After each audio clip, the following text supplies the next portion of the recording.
On today's episode of Gathering the Kings. You got to be learning every single day if you want to even stay where you're at as an entrepreneur, or if you want to grow.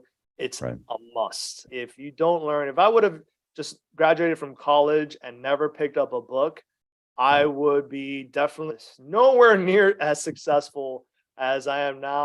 You are listening to Gathering the Kings with Chaz Wolfe, featuring fellow 7, 8, and even 9-figure business owners who have real battle scars from business and life, but have prevailed as the king that they are designed to be. We welcome high-performing entrepreneurs to the stage in order to reveal the real of the real on what it takes to build a successful business today. We dissect the good and bad decisions they've made along the way that give a true and accurate picture of the journey of success and how you too can get there. Through this dialogue, you will learn the value of growing your network and surrounding yourself with power players and kings like today's guest. Grab your pen and notebook because we're about to dive in. What's up, everybody? I'm Chaz Wolfe, Gathering the Kings podcast. Today, I've got Omar Fagundo here on the King stage. My brother, how you doing? Very good, Chaz. Very good. Happy to be here. Very excited about providing some real value to your audience. Yeah, dude, I'm excited about that. And I love when guys start with that perspective, man. You know, that's because that's what it's about. You and me together today just get to give out of the kindness, really.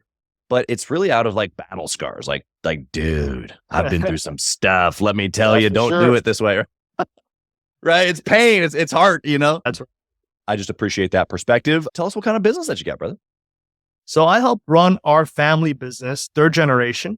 We do aluminum railings and architectural metals, meaning we manufacture the stuff from scratch and we do contract work to have it installed in projects. Okay. So our clients are general contractors, big general contractors, and they are doing large multifamily buildings. So think about like mid-rise building, a high-rise building, even an entire community where they need our railings to protect people from falling over an edge. But that's not all we do. You know, we do focus in on that aluminum railing. Railco Inc. is the name of our company. Yeah. Very obvious. But alongside railings, we do handrails, gates, fences. We also do sort of kind of neat architectural stuff. Some of it borders on art. But we'll do these pergolas, pretty much anything that these projects need to not only beautify their building, but to make them safe and habitable for anybody who's living in them. Yeah. I love the dynamic there that you just described of beauty and safety or design and function, right? Like these worlds collide all the time, especially Absolutely. In construction. We just went through building a home last year and that was a lot of our like, is this functional or is this design? Is this preference or is this have to, you know? And so those worlds meet a lot. That sounds really cool that you guys get to do that at a pretty high level commercial. We've probably walked along one of your hand railings before, as it sounds like.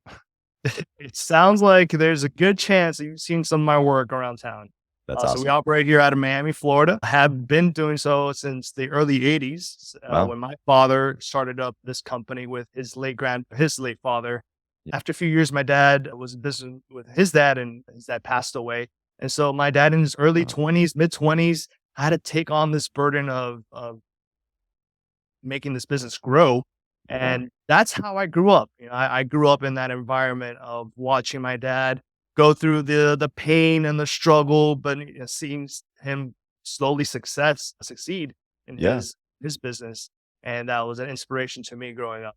Yeah, that's really cool. I have a different story of not knowing my dad, but for you to have that in your perspective as you grew up, do you think that you would be in this type of business or even in business at all if that wasn't the upbringing that you had? Chaz, not gonna lie, there's a great chance that I would not. I mean, It was so influential. I'm very blessed and I still work with my father to this day. But there's definitely that day in, day out. I would go to work with him on Saturdays just to hang out with my dad, and I would sweep up around the shop floor and see exactly what he was doing. But that was such a big influence. And I know not everybody had that experience, that positive experience. And, you know, that's something I'm hoping to pass along to the next generation, to my son and my future kids. Yeah. I love that perspective as well. I hope to do the exact same thing. I think there's a lot of entrepreneurs out there that maybe had or didn't have that opportunity with the father, but have the same desire, right, to pass it on or to be able to, teach or coach or influence the next generation. I think that there's a lot of, especially high performers like you and I, it's just like, man, if I'm doing this, I got to be doing it for something. So that kind of leads me to my next question. Yeah. Is it legacy, or like, what's the big why for you? I mean, you're second generation, potentially looking to hand it off to a third, decades to come. Yeah. Is it more than that? Is it different than that? Is that it? What's your big why? My big why has been evolving over time. Oh, yeah. But right now, I think we're in a once in a lifetime moment in construction. You see a lot of the old guard retiring, they're leaving the fields. Yep. And, they are taking a lot of knowledge with them, but they're also taking a lot of the old school mentality, positive and negative, with them. And so I see a big opportunity for construction to be transformed from the ground up. You look at construction productivity over the last 20 years, and Chaz, it's flatline. I mean, it's kind of scary. Every other industry has been having increases in productivity. We've just pretty much done the same thing over and over and over again because, hey, that's how it's always been done. And, if it ain't broke, don't fix it. But right now, it is broke, especially you're looking at America having a lack of housing. You look at the real estate market over the last couple of years, it's insane. You can't really find affordable housing. So we got to build in America. And I see now being the opportunity for especially younger guys like me and the next generation to come in and infuse some construction technology into the mix. And that's my big why, because I see a big opportunity to transform an entire industry and really have an outsized impact where that's been pretty tough to do over the last, 50 years. Now is really that moment where I see a huge opportunity, not only for the entire industry, but, obviously for myself and my company and the next generation. Of course. Yeah. It's so cool. I'm going to give this to the listener. This is a little nugget for the listener, because they might be like you, where what you just described is that you're an industry disruptor. Like what gets you like really fueled up inside is literally changing something that's been the same for decades, hundreds of years even. That's right. That seems really big to some people, right? But then there's other people, more like myself, who are legacy driven, where it's like, my family's never been like this, right? And so again, that sounds really big, to change the trajectory of generations, right? That sounds really big, but it's just, they're the same but different. And we've got these deep motivations, and I've met a lot of industry disruptors like you. I've met a lot of legacy people like me, and really they're the same thing. It's about using what we've got to make an influence or an impact, right? Like that's what kings do. That's what we're doing right now. It's just maybe who the influence is being most directed towards. And so I just love that, man. Thanks for sharing. I really appreciate that. I think that should encourage the listeners. It doesn't always have to be about the family, although the family is a big deal. I'm not saying that you already mentioned your son. For you though, industry disruption, like that's a very unique, like you gotta be an agitator. You got a little chip on your shoulder. You said using what you got. That's right. And, I did not come from a background in technology. I wish I would have studied computer science in college. I studied business. That was how I grew up. And I knew I wanted to always be in business. That is my hobby. It's a weird hobby, but I am always looking into business and reading business books. And that's just, we all know my mind is focused in all the time. But ultimately, it's about solving the problems that you have. Yeah. So everything that I'm doing, everything that I'm looking at is trying to solve a problem in my business.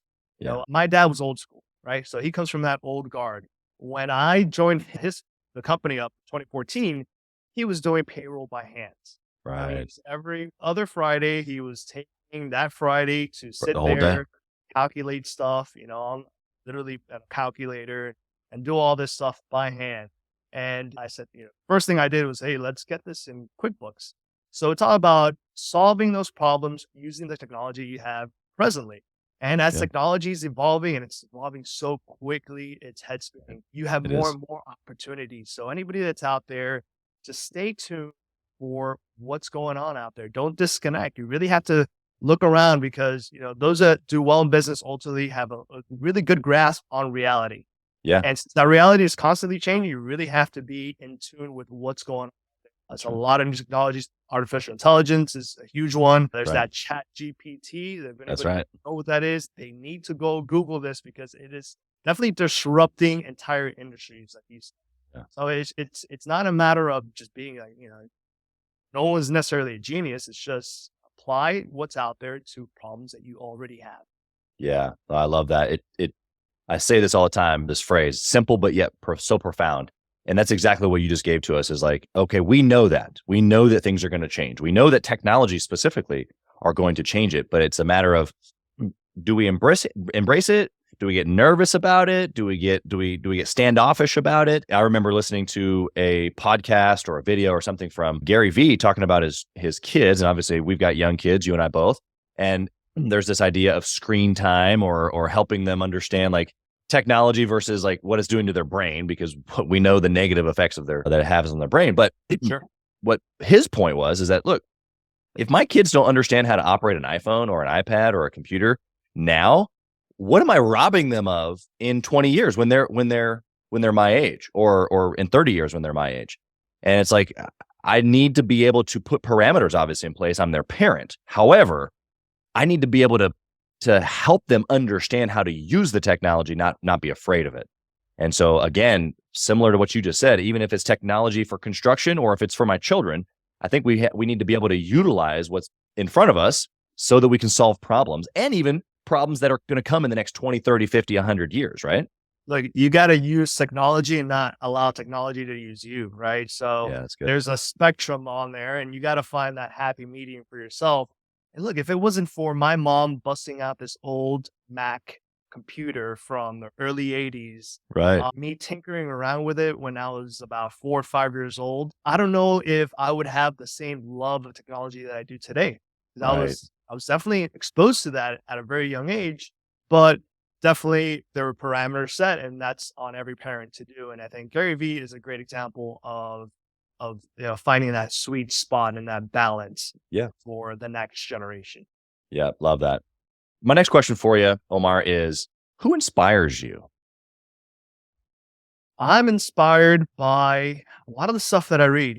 I did mention my father. That's been a big inspiration in my life, but I am an avid reader, and by reader I mean audiobooks. Okay, So one of good. the best things I could have done is get an Audible subscription years ago. But even before then, I was into audiobooks, and that's really inspired me. So who are the guys that inspire me, and who are the people that inspire me? Yeah. I look at guys like more recently, guys like Alex Hormozy, Yeah. who is really crushing it. Guys like Grant Cardone, guys who are in the trenches, people who, some of them come from nothing and Yeah. really made a name for themselves Yeah. by really just working their tail off, and then exposing and teaching others, teaching Right. people like me what they've done to help the next cohort of people come up. And if he's successful and I'm successful and I can teach somebody else, we could all be successful and our country could be successful. And I think that's really powerful. Yeah. Well, I can tell you this, if you figure out a way to disrupt an entire construction industry, you, my friend, will be an inspiration to millions. I'm sure you already are to many, but the reality of it is that those guys are disruptors, and just like you. So I look forward to being able to interview someone one day and they say your name. That's kind of cool. Cool. I want you to take us back. You give us a little bit of the story, how your dad got rolling and how you kind of joined up. Give us just a little bit more of that story. Just maybe the day to day, like why did you join up with your dad? Was it always assumed? Like, just give us a little bit of the beginning. Sure. So, like a lot of people who are brought up in a family business, it's always implied like, hey, you're going to work here one day. And as a teenager, I knew I wanted to study business, but not necessarily to join up the family business. Yeah. So in college, I was actually a realtor. So at the age of 20, I worked for Prudential Real Estate, and I bought and sold homes, helped people buy and sell homes. While in college. After college is really where my entrepreneurship journey began. When I came down here back to South Florida, back then it was 2004, 2005.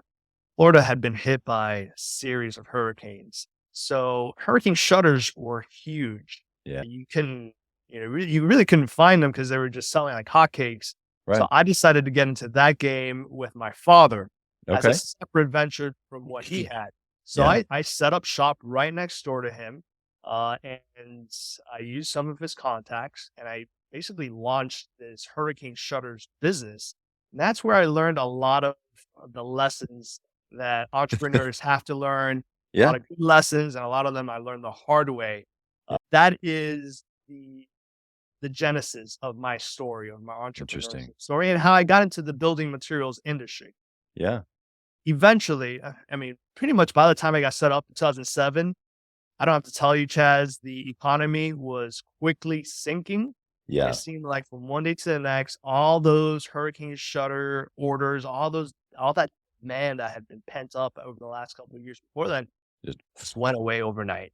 gone. And I was left with a kind of a quiet warehouse, all set up, ready to go, and no customers. Yeah. And I had some really tough years. 2008 was tough, as we all know. 2009 was tough. 2010, but I stuck with it. It's really difficult to make me quit. So I said, well, if I keep going, at least I can't lose. So I Yeah. went through it 2008, 9, 10, 11, 12. Really, 13 was the year that I figured out how to piece this thing back together. And I just kind of went full throttle and got burnt out. By the end of that year, I was really burnt out. I just went too hard, too fast. So Got it. 2014, I took a step back and I decided to shut the whole thing down and Wow. join my father. And ever since then, we've been on the same venture, rowing in the same direction. So Rocking and rolling. that's pretty much a story of how I ended up joining up with my father and ended up doing the railings and the rail co. What do you think he was thinking that whole time? Like, he's just kind of letting you flounder, just let you do your thing, let you figure it out, let you finally realize that maybe. It wasn't easy for him either. Yeah, because exactly. he was That's what I'm doing thinking. railings. He was on some of these projects. The only difference is that he was doing commercial. He was always focusing on that commercial client, where I was more on that residential client. So I felt the brunt of it much worse than he did. Yeah. So by 2013 or so, I saw that he had too much work. And although I had a lot of work as well, it wasn't as profitable as what he was doing. Yeah. And he needed help getting a lot of his orders fulfilled. Yeah. So that's when we decided, look, hey, instead of you rowing towards the left and me rowing towards the right, we're on the same boat. We're literally right next to each other. Let's just both row in the same direction. Yeah. So I hopped on his venture, Railco, and just try to automate everything, try to make the entire process easier so we could get more and more business done. And ever since then, the size of our contracts have increased dramatically, and the amount of work that we could do has increased dramatically. Yeah, So, incredible. it was a tough moment. I would have to say, he wasn't, I know he had, like I did, a lot of negative feelings about me shutting down that Hurricane Shutters company. Sure. But Yeah. ultimately, I know for a fact it was the right choice because the Yeah. entire market has shifted. And it was just, ultimately, I could look back. It was tough, but we made the right choice. Yeah, that's good stuff, man. You just dropped so many nuggets there. Not only just the dynamic of you going through like you said, just the battle of business and learning those things even on your own, I think was super important probably for your relationship with him. Almost like a proving ground a little bit. And probably, I'm sure he respected you already just because you're his son, but I'm sure that gave you a little bit of an elevated stance when you came into the company for him to be able to trust, like, hey, here, and then you could run fast. And then obviously the dynamic of you guys running together is just so empowering to know that two minds coming together actually can do quite a bit more. It's why people do partnerships, and a lot of people stay away, but it's like, man, here you are, not only in a partnership, but a partnership with family. And so a lot of dynamics, I'm sure, but there's power there is the point. And so I think that there's a lot of lone wolves, I guess, on the other side. There's a lot of people out there doing it themselves. And the encouragement there that I've even learned over the last probably 2 or 3 years myself is that you can actually get a whole lot more done with strategic partnerships. In this case, it was your pop, which is pretty cool.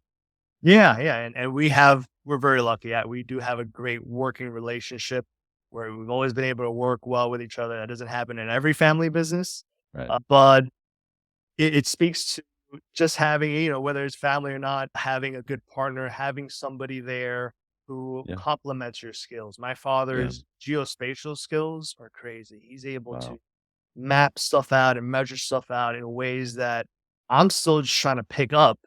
But Right. I look at things in a more business aspect, and I look at things in with automation and processes that he just doesn't see it that way. Yeah. But we're able to make it work, and the entire company as a whole does better because of it. Yeah. Super cool, man. I want to switch over to asking you about yourself here, a little bit about your journey. I want to know of a habit or a personality trait that you have that, looking back, actually kept you from success longer than maybe if you didn't have it. I'm looking back at my schooling, and I was always a great student. Okay. Right? So, it's because in school, you have a teacher, they teach you something, you go Right. home, read the book, you do the homework, Right. come back and you take the test. And it's very rigid in its structure. Yeah. So thinking back of when I started that hurricane shutters company and had just graduated from college with business administration degree, I would, read the books, study, take the test, get the good grades, graduate. And that was one of my biggest mistakes. And I think that hindered me because in business, you need creativity. You need Yeah. to shake things up. And what I did was I set up the company exactly how everybody else set up their hurricane shutters company. And I inadvertently became another me too. And by that, I mean a commodity option.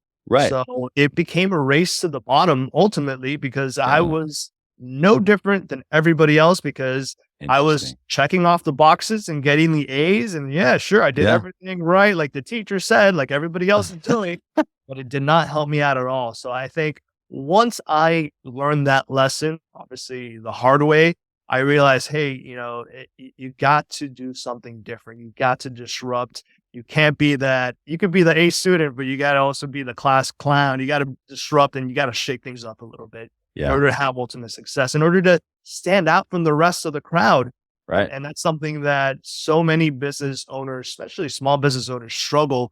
They just set themselves up like everybody else. And then it's tough because you're competing ultimately on price. Right. You don't have to if you're able just to really think outside the box. I know it's a cliche, but just be creative.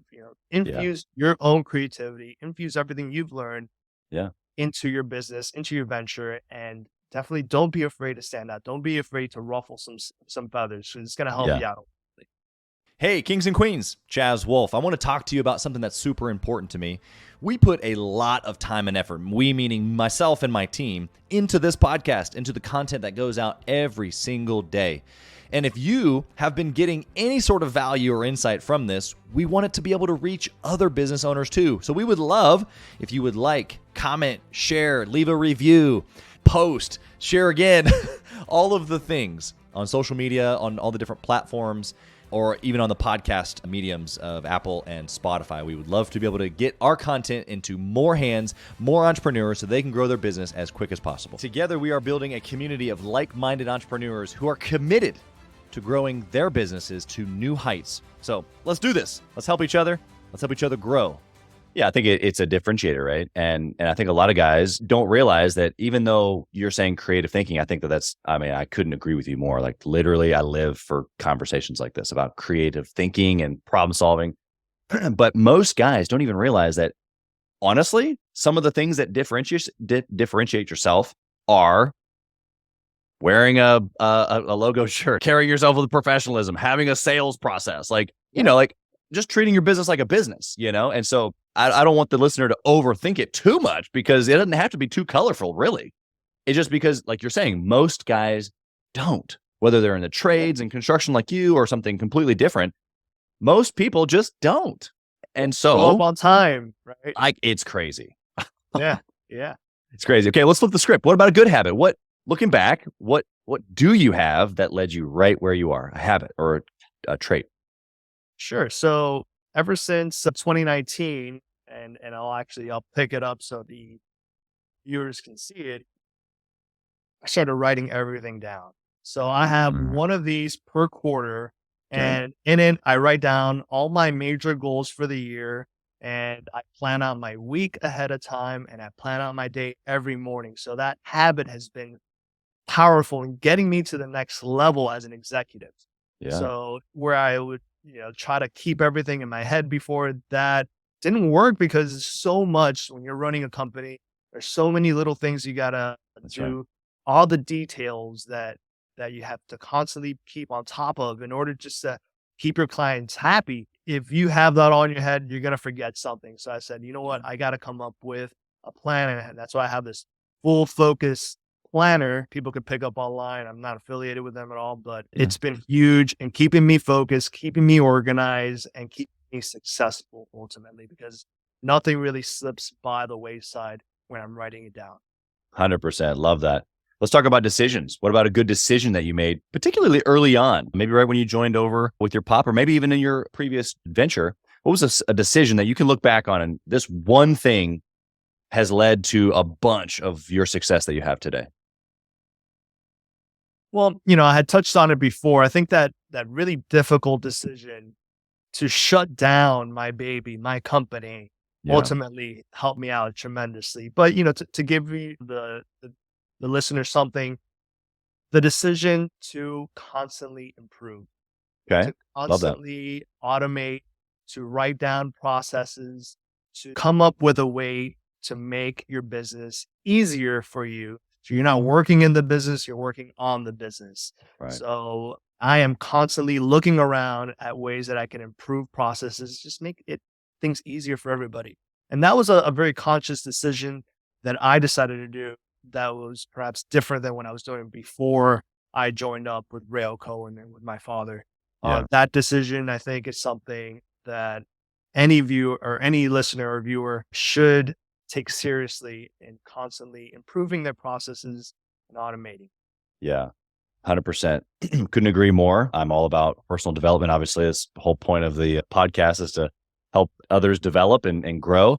But just to add another layer to that for the listener here, I was watching a video, again, probably a podcast or something. This is what we do as entrepreneurs. We fill ourselves with good education, but they were talking about, raising their children and helping them kind of lean towards personal development and all these things. And this guy was talking, had an 18-year-old son or a 20-year-old son, something like that. And he was talking about how he had set this reading plan up, and he was going to read, 12 or 15, something in the teens books that year on business, personal development. And he was really excited about his son doing that. And I just was like, yes, absolutely. And then I thought about my own story. Like, I didn't have a dad telling me those things, but I got connected to a multi-level marketing business when I was 18. And although I'm not involved with that industry anymore, I read like 100 books in 3 years, probably 120, like so many books. It was insane. And so I look back on that, looking, especially watching this video, and then even what you just said, how important it is. It's like, man, that was my college education, because I didn't go to college, but I read so much knowledge on business and communication and personal development and personalities and habits and like all this stuff. And you're like, whoa, it matters. It matters. And that's what I'm just picking up from what you just said. Is that, look, take you it probably serious. got something better than a college education. Oh yeah. By doing that, because you were surrounded by people that were all trying to come up, and they were all trying to be successful. Some were more successful than others, but they were all in the journey, and Right. they were most importantly, they had a growth mindset, obviously, right? To Yeah. reading those books, you have to have that openness, Right. to knowing that you're not where you're at where you're at because of where you've been, but you don't have to necessarily stay there. You can be so much more, there's so much extra potential, but you have to have that knowledge in order to actually make it happen. Yep. Time to get it. Okay. Bad decision. What'd you do? It just didn't work out at all. Tell us what should we stay away from? Definitely bad decision is trying to be like everybody else. I grew up, I was a little bit of a shy kid. I had a group of friends and everything, but I was a little bit of a shy. I was kind of like the quiet guy sometimes. And I am more of on the introvert side, but maybe I was afraid of standing out. And that does not really work in business. You really have to figure out a way. And you don't have to wear a purple suit in order to stand out. You could do it through your business and your processes. But I think the big decision was trying to be like everybody else and really trying to play it safe. Business, you can't play it that safe. It's all about risks. And you have to be willing to not only to take a risk, but to put yourself out there in ways that are going to make you uncomfortable. A lot of growth is on the other side of discomfort, and you just have to be real comfortable with discomfort. That's right. So good. I mean, we could probably have a whole podcast just on that and your experiences, but you're 100% right. Being discomforted is a regular occasion as an entrepreneur. But it's funny because my wife has reminded me of this many times. She goes, you did this to yourself. Yes. Whatever it is, that we're feeling of discomfort. And it's like, you're right. 100%. I agree with you. I do not deny it. But man, would I have it any other way? Because look, we go searching for areas to solve problems. That's what you said at the beginning. We intentionally are looking for areas to solve or make better. Well, what that brings is problems. Like I'm literally and intentionally looking for problems. Wow. New problems. Yeah, exactly. Problems. Hopefully Obviously bigger you don't know problems. how to solve yet. Yeah, exactly. Love that. Okay. I want to know, we're going to switch over to our speed round here. I want to know in the KPI world, in your business, if you can only pick one to track, what would you track if you can only pick one? What's the most important? Very good question. I would say for me, in my particular business, since we are constantly bidding on jobs, I am getting new plans in on a constant basis, and I'm having to do the takeoffs and put out estimates for it. So there's one thing I would have to track, and one thing that I am aware of is the dollar amount of bids of potential business that's out there. Because I know if I could keep that high, ultimately I'm going to get a certain percentage of those projects. Right. But if that number starts coming down quarter over quarter, I need to be looking out for something, and something is wrong. And luckily over the last 5 years, that number keeps going up. And a lot of it has to do not only with the economy doing well, and I know we're maybe going into recession. We're kind of lucky down here in South Florida. Our real estate market continues to boom and these projects continue to come online. But it also has a lot to do with just delivering on business. If you do a good job, if you keep your client happy, if you make their project successful, they're going to call you back and they're going to want you to be on that next project, because not everybody can deliver like I can deliver, or how we can deliver. And not everybody can deliver a job in a successful manner, in a professional way. And that takes just being in the game. That takes tenacity. That takes perseverance. That takes not quitting. So a lot of that has to do with that. Yeah, I love that. The pipeline perspective obviously is what like literally breathes life into the business. I've got a guy. Actually, he's a really big GC. He's in my group. I need to introduce you. I just put this together in my brain. But I had him on the show months ago, and he said this. He said every single year he tries to go out and get a single project that equates the same revenue as last year's whole revenue. Oh, and wow. like if you just think about that for a second, there's no way you're not growing, bro. There's just no way. If if that is a focus of yours to get a singular project that equates to as much as you did last year all year, it forces you to hit another circle of people, to get into a different room of projects being done or connections to be had, right? And so when you start thinking about the next level, I love what you just said, it's keeping the pipeline full. I just wanted to add that in there because I remember him saying that. He said it several times in some of our roundtables as well, excuse me. And it blows my mind every time I hear it. I'm like, Powerful. Super powerful. All right. What book would you recommend, Omar, for a person listening right now who's like, I got to grow my business in 2023? What is it?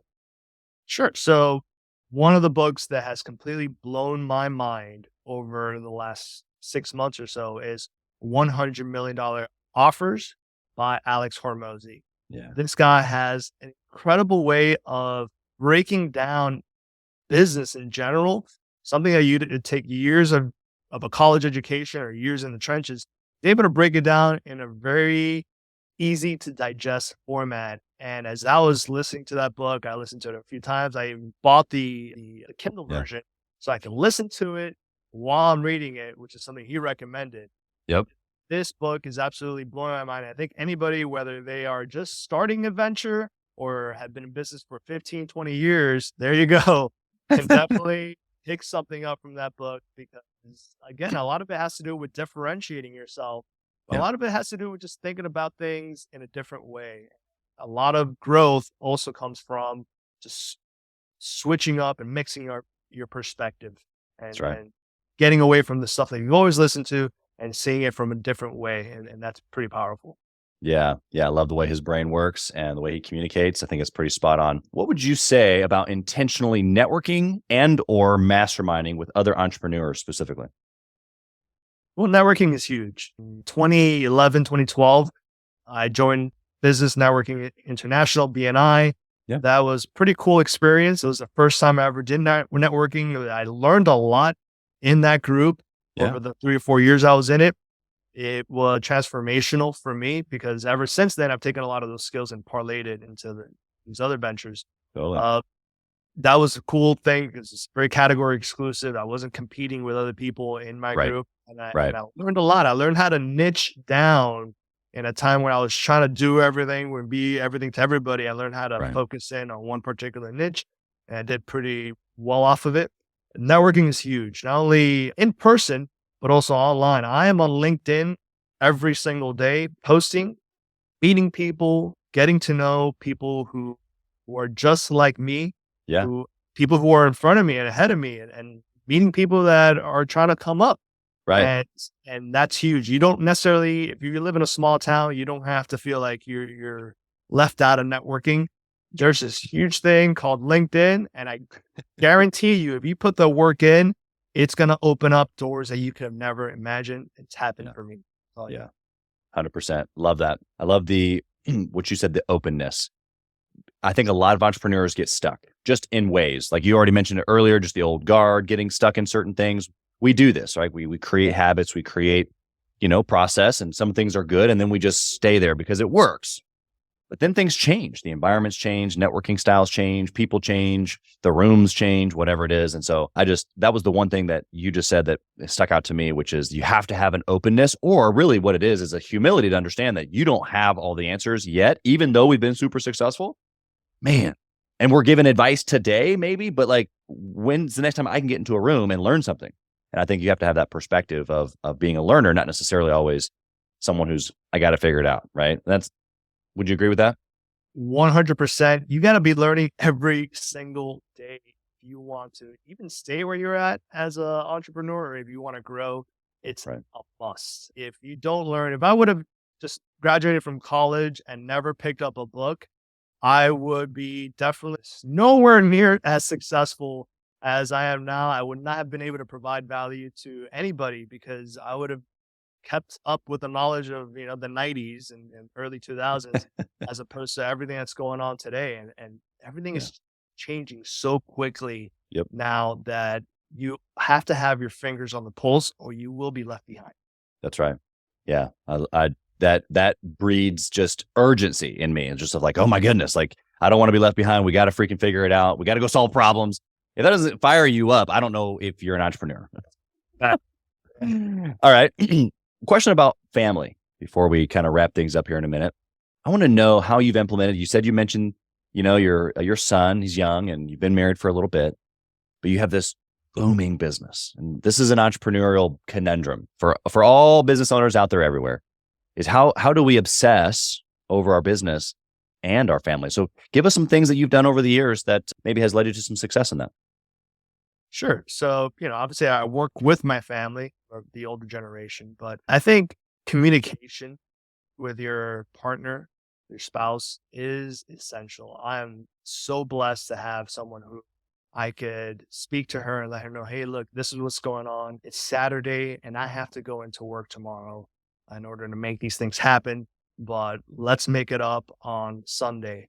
And even if you're getting home late, if you could at least spend some sort of quality time with kids or your spouse, even a few moments, and make those moments count for a lot, put down the phone, look them in the eye and really focus in on them because our life passes by so quickly. It does. And ultimately, you're not going to be 80, 85 years old, on your deathbed and saying, man, I wish I would have worked more Saturdays. I wish I would have worked more hours. You're going to be saying, man, I wish I had that time back.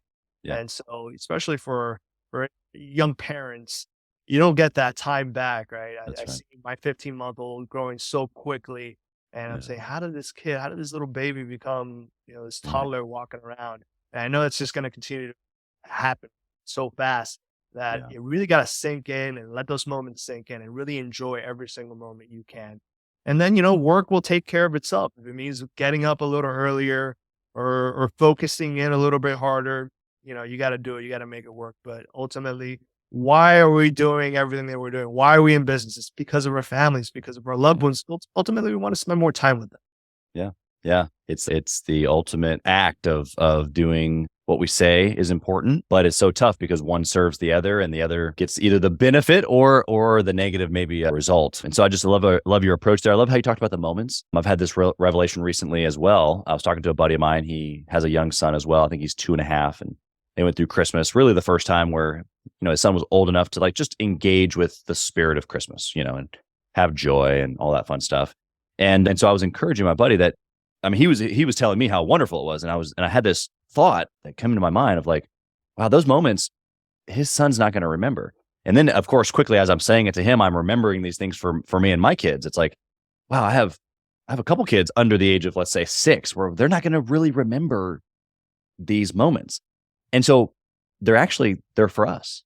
They're gifts literally for us. And it's like, wow, I need to start banking these things and paying more. I need to start putting these in my memory, like for real, like really put them in there because they're for me. Yeah. Yeah. Take a mental snapshot of that moment. We're always on our phones and trying to capture moments on our phones, but I'm not sure if we're going to have that in 50, 60 years. Right. It ultimately is those memories that last a lifetime. 100%. All right, Omar, I got my last question here for you, brother. If you could whisper in the younger Omar's ear, what would you say? Say, be different, stand out, and continue to educate yourself. Never stop learning. Wow. Concise message. You've been saying to yourself this already, it sounds like. Do you feel like things would be different today if you had told yourself that years ago? 100%. Yeah, absolutely. Absolutely. And, it's some of these lessons you're just learning on a daily basis. Yeah. Your younger self could have used it. Would your younger self have listened necessarily? I don't know, right? A lot of it experience, and I learned best sometimes through the hard knocks. That's why I try to educate myself so I could be aware of them. But ultimately, it's almost like a practice of daily self reminders of be different, stand out, continue to educate yourself.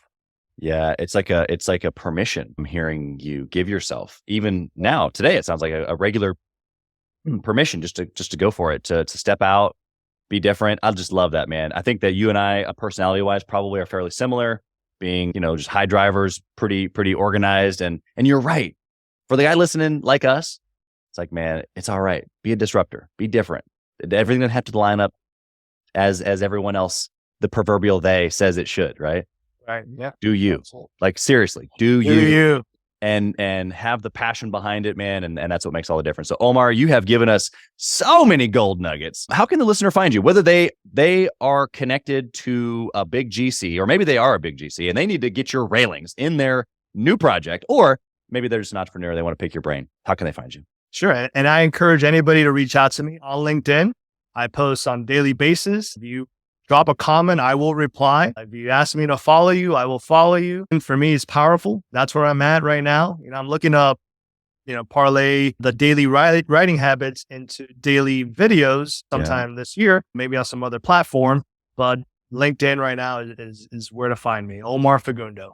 Very cool, man. Well, we appreciate you being here. You've been nothing shy of incredible. We wish you nothing but blessing. You, your family, your business, all of 2023. Thank you for being here. Thank you for listening to Gathering the Kings today. I hope that you were able to pull out a few nuggets to go apply into your business right away. More importantly, though, I hope that you're realizing that it takes more to be successful than just being by yourself, doing it all on your own, carrying the weight all by yourself.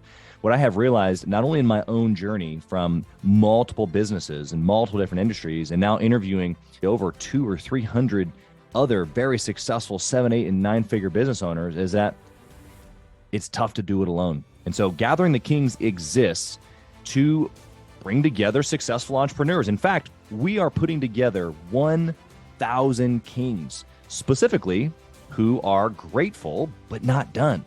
We're intentionally assembling kings who fight tooth and nail for their business, family, and communities. And here's what we believe, that in the pursuit of excellence in those areas, that it ignites within us the responsibility to govern power and forge a lasting legacy. So if that relates and resonates with you, and you know that you need people around you, sharp, qualified, other very successful business owners, I want you to go to gatheringthekings.com. I want you to take a look at what we're doing and see if it makes sense for you to be part of our pursuit to 1,000 kings. Talk soon.